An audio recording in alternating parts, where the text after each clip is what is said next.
ஒரு ஊரில் பெரிய பணக்கார தம்பதியர் வாழ்ந்து வந்தார்கள். அவர்களுடைய வீட்டில் பல வருடங்களாக கிட்டு என்ற தோட்டக்காரன் வேலை பார்த்தான். ஆனால் அவர்கள் ஒரு நாளும் அவனை மரியாதையாக நடத்தவில்லை.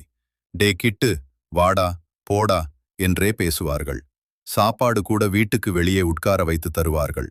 ஆனால் கிட்டு அமைதியாக எல்லாவற்றையும் தாங்கிக் கொண்டான். ஏனெனில் அவன் குடும்பம் மிகவும் ஏழை. ஒரு நாள் கிட்டு வேலை விட்டு செல்லப் போவதாக சொன்னான். உடனே வீட்டுக்காரர் கேலி செய்து, நீ வேலை விட்டுட்டு எங்கே போற? உனக்கு யாரு வேலை கொடுப்பாங்க என்று சிரித்தார். கிட்டு மட்டும் சிரித்தபடி அங்கிருந்து சென்று விட்டான். சில மாதங்கள் கழித்து அந்த வீட்டம்மாவுக்கு உடல்நிலை சரியில்லாமல் ஒரு பெரிய மருத்துவமனைக்கு சென்றார்கள். சிகிச்சை முடிந்து வெளியே வந்தபோது அங்கே கிட்டு நின்று கொண்டிருந்தான். அவர்கள் ஆச்சரியமாக, கிட்டு, நீ இங்க வேலை பார்க்கறியா என்று கேட்டார்கள். அப்போது வெள்ளை கோட் அணிந்த ஒரு இளம் டாக்டர் வெளியே வந்தார். வந்தவுடன் கிட்டுவிடம் மரியாதையாக நின்றார். கிட்டு மெதுவாக சொன்னான், தம்பி, பெரியவங்களிடம் ஆசீர்வாதம் வாங்கிக்கோ. உடனே அந்த டாக்டர் அவர்களின் காலில் விழுந்து ஆசீர்வாதம் வாங்கினார். அவர்கள் அதிர்ச்சியுடன் நின்றார்கள்.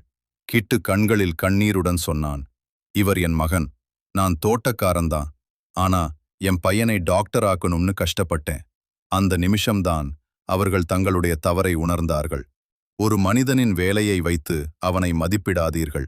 உழைக்கும் மனிதன் ஒரு நாள் உயர்ந்து நிற்பான்.